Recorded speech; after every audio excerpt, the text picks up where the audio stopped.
Top Fuel 4. generace. Za mě trailová raketa, která posouvá hranice jak rychlosti, tak i ovladatelnosti.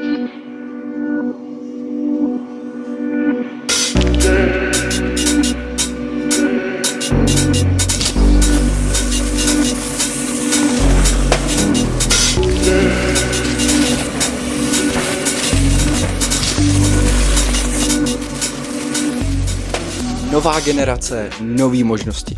A co je tady jinak? Rám je o 220 gramů lehčí než u předchozí generace díky právě stenčeným karbonovým trubkám OCLV. Takže rám je nejenom lehkej, ale taky extrémně tuhej. To znamená rychlejší a snazší šlapání v náročnějším terénu.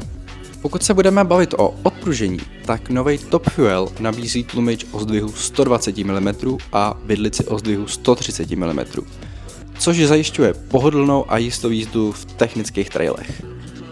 Pro ty ale, kteří chtějí vytáhnout z kola co nejvíc, tak je tady možnost zvětšit zdvih vidlice až na zdvih 140 mm a tlumič na 130 mm, což je ideální pro náročnější a prudší sjezdy. Za mě ale univerzálnost kola na novou úroveň posouvá 4polohový článek Mimolink, který umožňuje jak upravit výšku tlumiče, tak i úhel hlavové trubky, přesně podle typu terénu a preferencí jezdce.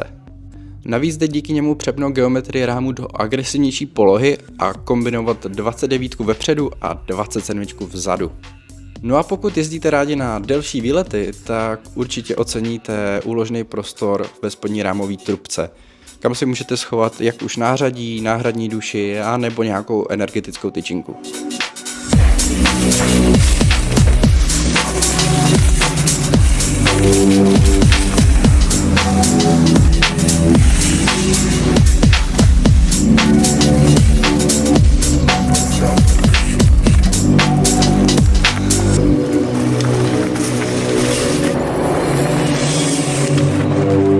Takže jestli se bavíme o nějakém univerzálním kole, tak za mě nový Top Fuel je etalonem své třídy. Zkrátka Top Fuel je hbitej, rychlej a díky přepracované geometrii rámu je taky skvěle ovladatelný v těžším terénu. A tím, že se bavíme o váze necelých 13 kg, tak máte doslova pocit, že vyjedete úplně všechno. Za mě je to prostě neuvěřitelně suprovej trailový bike.